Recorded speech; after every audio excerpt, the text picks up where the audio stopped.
భూపాలపల్లి జిల్లా కేంద్రంలో యువజన కాంగ్రెస్ జిల్లా అధ్యక్షుడు భట్టు కరుణాకర్ ఆధ్వర్యంలో రాజీవ్ గాంధీ 34వ వర్ధంతిని ఘనంగా నిర్వహించారు.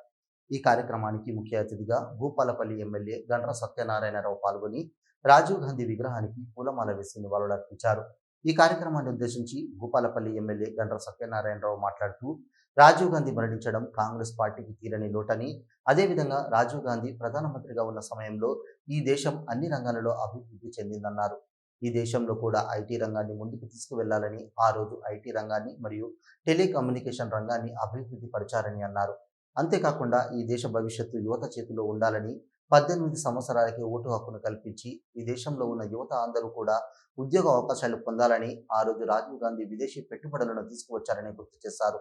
ఎంతో మంది నిరుద్యోగ యువతకు ఉద్యోగ అవకాశాలు కల్పించిన ఘనత రాజీవ్ గాంధీకి దక్కుతుందన్నారు. రాజీవ్ గాంధీ యొక్క తనయుడైన రాహుల్ గాంధీని రాబోయే రోజుల్లో ప్రధానమంత్రిని చేయడమే లక్ష్యంగా ప్రతి ఒక్క యువజన కాంగ్రెస్ కార్యకర్త పనిచేయాలని ఎమ్మెల్యే పిలుపునిచ్చారు. కీర్తి శేషులు రాజీవ్ గాంధీ గారి 34వ వర్ధంతి సందర్భంగా భారతదేశ వ్యాప్తంగా ఈరోజు అన్నదాన కార్యక్రమాలు, అదేవిధంగా పండ్ల పంపిణీ, వారికి ఘనంగా నివాళులు అర్పిస్తూ ఈ దేశం కొరకు ప్రధానమంత్రిగా శ్రీమతి ఇందిరాగాంధీ గారు ఏదైతే ఉగ్రవాదుల చేతుల్లో చనిపోయిన తర్వాత 414 సీట్లు భారతదేశ చరిత్రలో స్వతంత్రం వచ్చిన కానుండి ఎవరికి రాని మెజారిటీని పొంది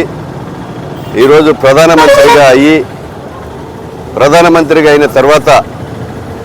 ఆయన ఒక గేమ్ రాజకీయాల్లోకి రావాలని లేదు, ఒక పైలట్గా ఉండి ఈరోజు తల్లి మరణానంతరం ఇందిరాగాంధీ చనిపోయిన తర్వాత ఈరోజు దేశ చరిత్రలో అప్పటి పోరాటంలో పాకిస్తాన్కు హెచ్చరిక వల్ల ఆ యుద్ధంలో చేసినటువంటి సైనికులకు అండగా ప్రధాని నిలిచినటువంటి యొక్క విషయాన్ని ఇప్పుడున్నటువంటి నవతరం కూడా గుర్తించుకోవలసిందిగా మీకు ఈ సందర్భంగా తెలియజేస్తున్నాం. మొన్న యుద్ధం జరిగినప్పుడు ఏదో ఈరోజు మరి అమెరికా ప్రధాని ట్రంప్ చేతిలో ఉండి కాంప్రమైజ్ నేచర్లో పోవడం తప్ప కాలబేరానికి పోయి బేరం చేశారు తప్ప ఈరోజు యుద్ధంలో భారతదేశంలో ప్రధాని ఇందిరాగాంధీ ఉన్నప్పుడు ఎప్పుడు కూడా వెనుకడుగు వేయలేదనే విషయాన్ని గుర్తించుకోవాల్సిందిగా కోరుతూ రాజీవ్ గాంధీ ఇందిరాగాంధీ ఆశయాలను కొనసాగించే దిశలో 2029లో దేశ ప్రజలు,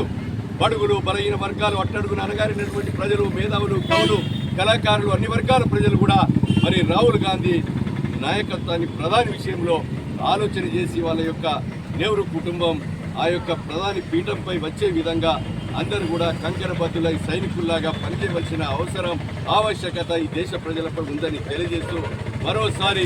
రాజీవ్ గాంధీకి ఘన నివాళులు భూపాలపల్లి నియోజకవర్గం జిల్లా ప్రజలందరూ కూడా ఘన నివాళులు అర్పిస్తూ